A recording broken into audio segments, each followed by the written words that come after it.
Hi there, my name is Tatiana and you're watching YouTube channel You Can. Today we'd like to share with you how to collect and ferment bergamot. What we're picking here is wild bergamot. There are many varieties of bergamot, lots of garden varieties. The wild bergamot though is very easy to transplant and plant into your own garden as well. The best time to collect bergamot for fermentation is April-May, and we are located in central Pennsylvania, zone 6B. Here's a patch of wild bergamot, and I'd like to show you how to collect this. For fermentation, we only need leaves, so we will only be picking the tops. Now, when you pick the tops, you're not hurting the plant because, as you can see right here, there are two small starts on either side of the stem, which will grow because we've snipped the top. They will grow a lot bigger than they would have if we would have not snipped the top. So you're not hurting the plant by collecting the tops. So I'm just going to go through and I will pick the tops of this bergamot like that, and I will put them in my container. You can even pick the bigger leaves on the sides of the stem, on the bigger stems, like here. You can see you have a leaf, and then you have the side shoot which will have blossom later on in the season. So you can pick the leaf, leaving the little side shoot on the plant.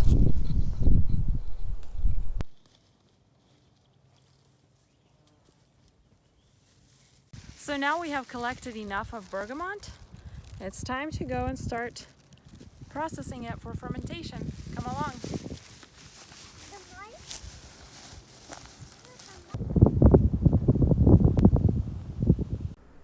So we have the bergamot we collected here, and the job right now is to basically crush the leaves. As you can see, I'm wearing gloves because this stuff will stain your hands, and with the amount that I have here, which is quite a bit, if I don't use gloves, I won't see my real skin color for a long time. Not only does it stain the skin, but it also will dry the skin out. So the idea is basically just crushing the leaves, and it's easy to do with a little clump, taking a little bunch of leaves and just crushing them in your palms to break the membranes of the cell leaf walls so that the essential oils and different nutrients that are in the leaf start mixing together. So as you can see right here, this is about how much you need to break the leaf down. And you want to put it in a bowl where you're going to leave the leaves later to ferment.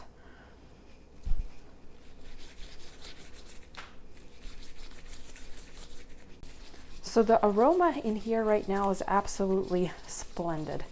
The smell of bergamot is absolutely permeating every single little molecule of air in here right now. And as the leaves will ferment, it will only intensify. So out of all the herbs that we've fermented, bergamot is by far the easiest one to ferment. And if you've never done any kind of fermentation, bergamot is the best herb to start out with. With other herbs, it's kind of hard to get them to actually ferment rather than mold.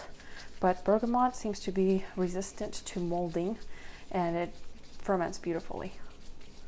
So, what's the reason for fermenting?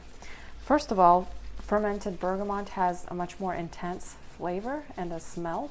And we're not scientists, but I'm assuming that the medicinal properties of the bergamot are also intensified by the fermentation process.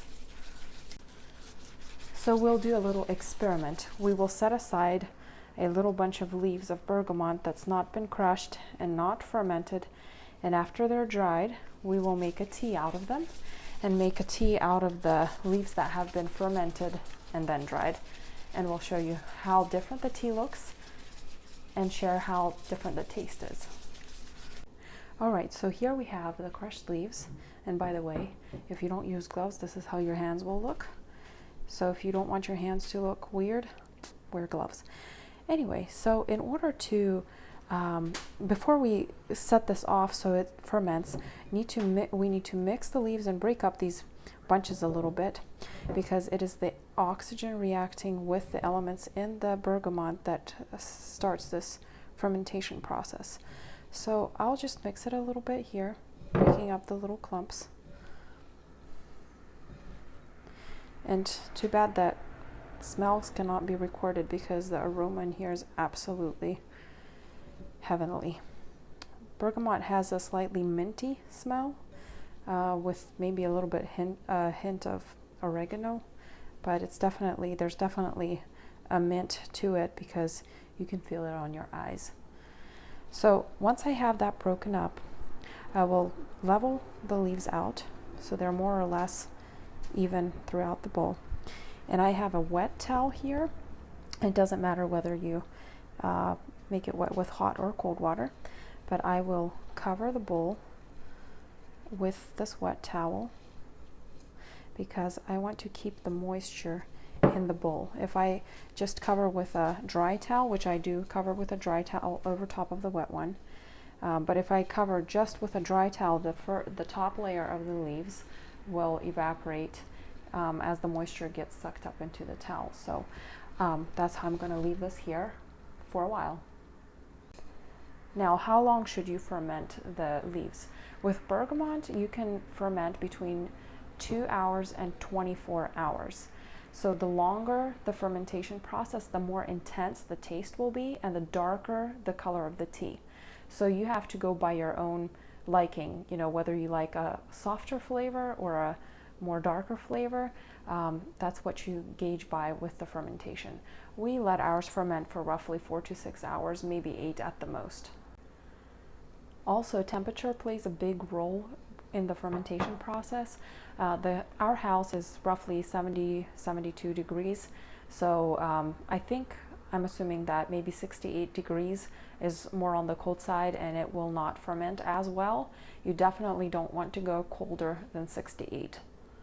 All right, so these leaves have been fermenting for 6 hours, and roughly 6 hours, maybe a little more, a little less, half an hour. But as you can see, the color is different than what it was when we just crushed them and put them in. It's a lot darker.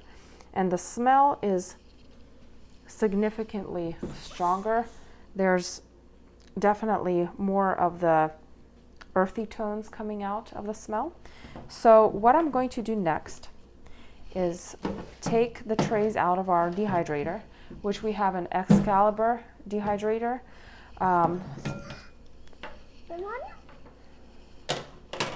And we will just put these leaves out on the tray and spread them out so they're more or less in one layer.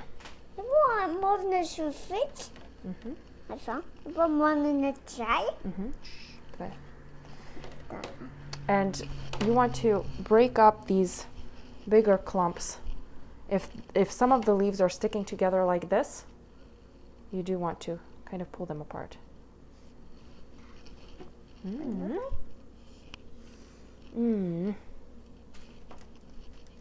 So 3 trays filled with fermented bergamot leaves, and I will put the dehydrator setting on to herbs and living foods, which is 105 degrees Fahrenheit or 41 degrees Celsius.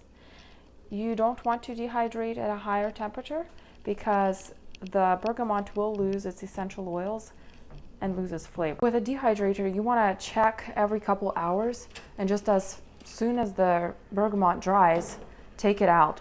We over-dried ours, so the smell is not quite as intense. It's still definitely more intense than just non-fermented bergamot, but probably between 4 and 6 hours.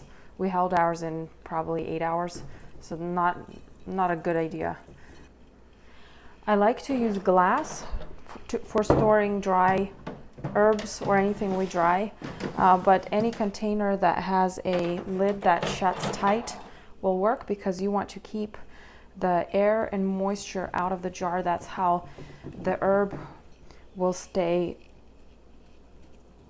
in the jar without spoiling for years, pretty much. So here, we got this done. So now we're going to make a tea out of this fermented bergamot. And remember, the leaves that I had told you about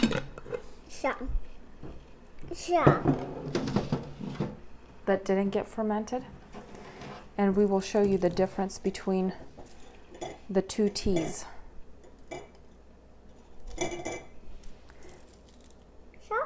Mm-hmm.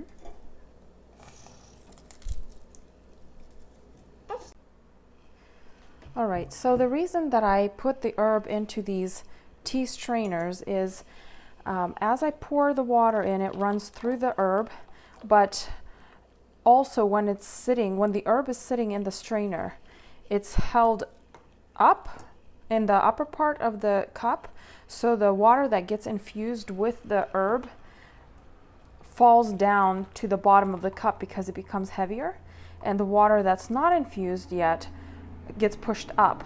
So your herb gets infused a lot better than if you were to just throw the dry leaves or the fermented leaves into the cup and they would go to the bottom and your tea would steep that way. You by all means can do that. Your tea won't taste bad, but you get a lot more out of the herb by doing it this way. I don't like to use a tea ball because the herb in the tea ball expands, which all dry herbs expand as they absorb water, and there's no room for the herb to expand in the tea ball, so you're not getting 100% out of your tea. So you can see the difference in the tea color already. This cup right here is the one that had the fermented bergamot, and this cup had just the dried, not fermented. So the smell between the two, the fermented bergamot has more of a earthy, fuller smell, and the one that has not been fermented, just more of a mint kind of a smell. And the taste between the two is different too. This non-fermented tea is slightly more minty, whereas the fermented one has a bouquet of tastes. It's minty, and also you can taste a hint of almost like oregano taste and a little bit of sour. So it definitely has a fuller taste than just the dried leaves. So this tea tastes delicious just as it is, or you can add a sweetener of your liking. My husband thinks it tastes delicious with honey. Hey guys, thanks for watching. If you liked the video, please hit a like, and comments are welcome. Thank you.